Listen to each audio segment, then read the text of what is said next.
Hi, Froggy here. I had a message the other day on my driver information center. It said charging system fault. It only appeared briefly and it went away and the car started okay, and then it never came back, and there were no trouble codes set. So this is kind of a puzzler. I went online, talked to some of my friends on the different forums, and they said one of the things you can do is check the grounds. These are engine control starting system grounds. So I said, okay, great, where are they? And they told me where 3 of them are. I think there's 5 of them. I'm going to show you the 3 that I checked, so that you can learn about these grounds, and then if I can find the other, if there are any more and I find them, then I'm going to add that on to the video. But anyway, here we are. We are on the driver's side, just in back of the radiator, the upper radiator support, and if you look down there, there's a black electrical box, and underneath it there's a ground wire. It's a long stud. Let me put the light on it from a different, okay, there. It's a long stud right there. You can see the stud, and that's the driver's side ground that's up near the radiator. Some people say it's up near the light bucket. The light bucket is right here. Okay, we're going around the other side.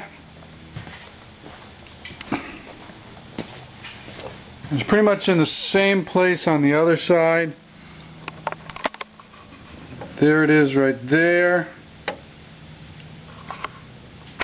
Okay, it's also got a black electrical box that's grounded there, and then it's got a couple other ground wires going in from underneath the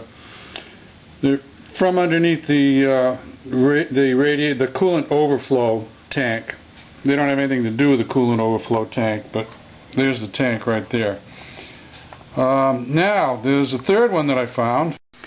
The third one that I found, we are now underneath the brake master cylinder. All right, there's the brake master cylinder. Sorry, it's so big. Let me zoom it. Okay, underneath the brake master cylinder, we zoom in, and right there is a third ground, and that just has a plain one of those braided wire ground straps that goes to the block, and I'm going to go underneath and I'm going to show you where it goes to the engine block. Alright, we're still on the driver's side now, and I'm underneath the car, and this is the engine block, and there's that braided wire ground strap that I told you about on the top side underneath the brake master cylinder, and there's a 15mm bolt that goes right into the engine block, and that's the third one right there. Okay, now if there's any more, I'm going to need some help from some of my buddies on the Corvette forums, and then I will get back to you and I'll show you where the rest of them are. Now obviously there are lots and lots and lots of grounds on these cars, on any modern car, but we're talking about the main grounding that would have to do with engine starting. Those are the grounds we're talking about today. Okay, there you go, Froggy out. I'll come back and post if there are some more, and if this helps you out, give me a thumbs up. If you want to see more, subscribe to my channel. See you later. By the way, I do have the factory service manual for this car, and I want to tell you, it's not really laid out that well, so you can go to one section and say, the index or a chapter, and say, tell me where the grounding points are for the charging, starting and charging system. They might be in there, but they're buried in there somewhere, so that wasn't much help. That's why I'm shooting the video, and sometimes if you see something, it's easier than trying to look it up in the book. So anyway, that was my experience. I do find a lot of other good information in the factory service manual, but not so much on this one. Hi, Froggy's back, and I actually found some really good information on the internet about the grounds. There are 13 of them actually. I printed it out. I'm going to try to transfer it to this video. Let me get into a close-up mode. Okay. I hope this comes out. I'm going to try and do it steady. Chassis ground maintenance is what we're talking about. And those little boxes have to be opened up. Each one of those little boxes, those little black boxes, has anywhere from 3 or 4 to 8 or 10 grounds inside of it.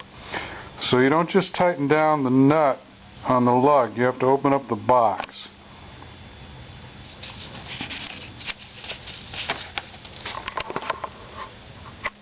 Here's a picture of what inside the box looks like. You can see some corrosion there. I think you can see some corrosion there. And there's another one. Now, here's a picture, a schematic of all the different locations. The 13 locations, ground points 1 through 13. The ones I showed you were near the headlight assemblies, there and there, and then the one that went from underneath the brake master cylinder over to the engine block. But there are a whole bunch of other ones. Each one, if you're having a problem, if you're having some trouble codes, each one might be associated with your trouble code. But it's way beyond this video that I'm shooting now to be able to explain all that. But what I wanted to show you was where all the ground points are. You can also go online and do a Google search to find this document that I found and go to it, cleaning them up. That's all I got for you right now. Froggy out. I want to show you what I did with this one ground here. I took it apart on this end there, right where that screwdriver is touching. That's the end you have to take apart. The other end doesn't do you any good where the wires go in. You have to take this end apart. It's hard to do. You have to get a screwdriver in around the edge, and there's 2 little tabs that you have to pry, but you can do it. So I took it apart. It looks just like the picture that I showed you. I cleaned it all, and I put some dielectric grease. This one happens to have 4 contacts on it.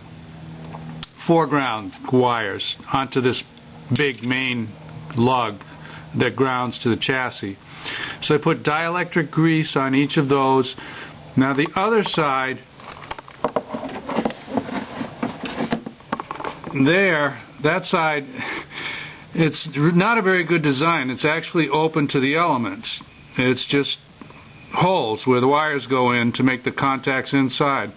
What I'm going to do is I'm going to wrap that with silicone tape. It's called rescue tape, silicone tape, to make a weather-tight seal. This is the tape. It comes in different colors. It's sometimes called, well, I call it rescue tape. It fuses to itself. So when you wrap it on there, there's nothing sticky. There's no adhesive. It just fuses to itself. You can use it to wrap a radiator hose. It's good for high temperatures, low temperatures. It's really amazing stuff. Anyway, I'm going to make this ground box. I'll call it a ground box. I'm going to make it weatherproof by wrapping the other end of it. Now one end I put dielectric, and then I also sealed it with some silicone. It's a pretty tight fit there. I think you can see.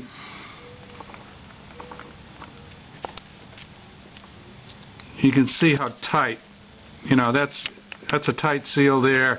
You put some silicone around there, it's going to be pretty good. The other end is the wide open end. I'm going to put the rescue tape on there. I'll show you a picture when I get it done. Okay, there it is. It's all wrapped up. It sticks to itself. You have to stretch it. Part of the attachment is stretching it as you wrap it. So now you can see I've got a much better sealed up ground box here. I cleaned the inside, I coated it with dielectric, I sealed one end with silicone grease, I sealed the other end with rescue tape. So I'm going to put this back on there. In my opinion, the main ones to do are in the engine compartment. Anything that's exposed to the elements. If it's something that's inside the car, unless your car gets flooded or something, it's probably not going to suffer the corrosion and a bad connection development like these ones that are outside. So that's it. Have a great day, great week, and check back later. Froggy will have more for you. Bye-bye.